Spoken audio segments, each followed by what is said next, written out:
terminer, un petit clin d'œil à Lolo Ponce qu'on salue et salut Lolo. On remercie d'être venu nous voir. Salut Lolo. Lolo, faut le présenter quand même. Lolo, c'est quand même un mec qui sur internet. Lolo Ponce qu'on a découvert nous dans le Moscaland parce que évidemment ça fait du buzz comme on dit. Lolo, tu es un joueur amateur de rugby et tu postes régulièrement des vidéos dans lesquelles ta verve fait un malheur, ton verbe aussi. Et on a repris quelques-uns des meilleurs passages. On profite de l'occasion d'être à Toulouse pour t'inviter. Bonjour d'abord. Bonjour. Et puis, alors, David Scrella vient de me souffler que toi aussi tu fais des saucisses, notamment, il paraît que le capitaine de Biarritz t'as beaucoup de mal à dire son nom. J'arrive à le dire maintenant, Imano Rinordoki. Ben voilà. Voilà, ça va impeccable. Un peu d'entraînement, Vincent, tu vois, et tout passe. Ah, mais tout passe, c'est la prononciation qui compte. D'ailleurs, j'ai pu le voir au fait Bayonne, et, avec Barcelone, on a fait la vraie. Alors parle-nous un petit peu de tes vidéos, parce que comment t'es venu à faire ça? Pourquoi tu t'es mis à raconter des histoires de rugby comme ça sur le net? Laurent Stack, qui est capitaine du CIGR Sporting Club, enfin qui ne joue plus là, qui m'a lancé sur internet et puis c'est parti comme ça.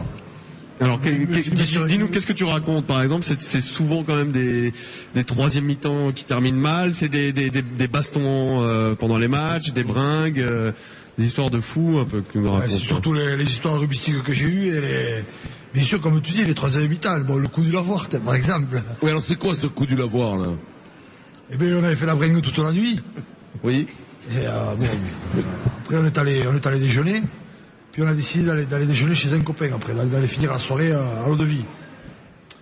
Et après on est rentré dans le Lavoir. Il y a une route à droite, une route à gauche. On est allé par la gauche. On a mal redressé le volant, on est rentré dedans. Et donc la bagnole plantée dans le Lavoir. Plantée dans le Lavoir et on s'est échappé, oui, parce que les flics sont arrivés. Ouais. Et la bagnole est restée dans le Lavoir. Et la bagnole, on s'en foutait.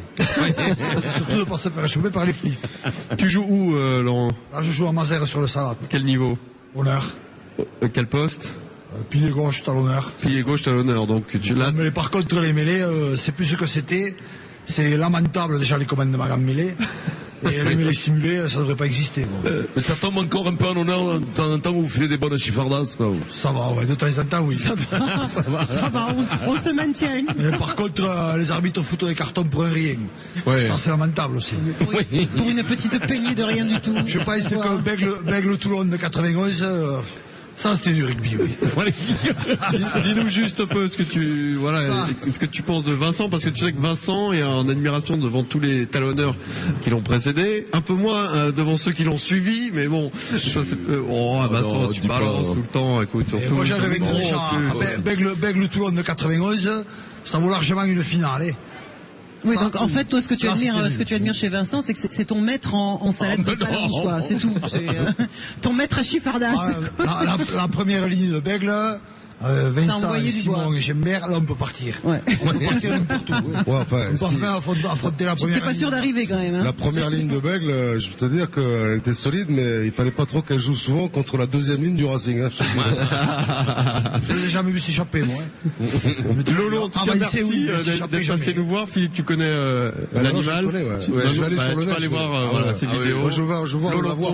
Tu vas rigoler. Je vais voir le Lavoir. Merci à Lolo, merci à toute l'équipe du film Le Fils à Jo d'être passé au micro. Je vous rappelle que ce soir, ça sort le 12 janvier. Le sortie nationale. Sortie nationale le 12 janvier et le 29 décembre dans le Sud-Ouest. Pourquoi avoir fait une sortie avancée dans le Sud-Ouest, Philippe? C'est parce que c'est un film qui appartient aussi beaucoup au Sud et au rugby. Donc je pense que comme c'était pour nous un besoin de retourner d'abord là où on a tourné et d'offrir ça à ceux qui ont vécu avec nous le tournage, quoi. Alors notamment les scènes à la gare sont tournées à la gare de Gaillac. À la gare de Tessonnières. À côté de Gaillac. Et c'est toi qui as donné l'idée.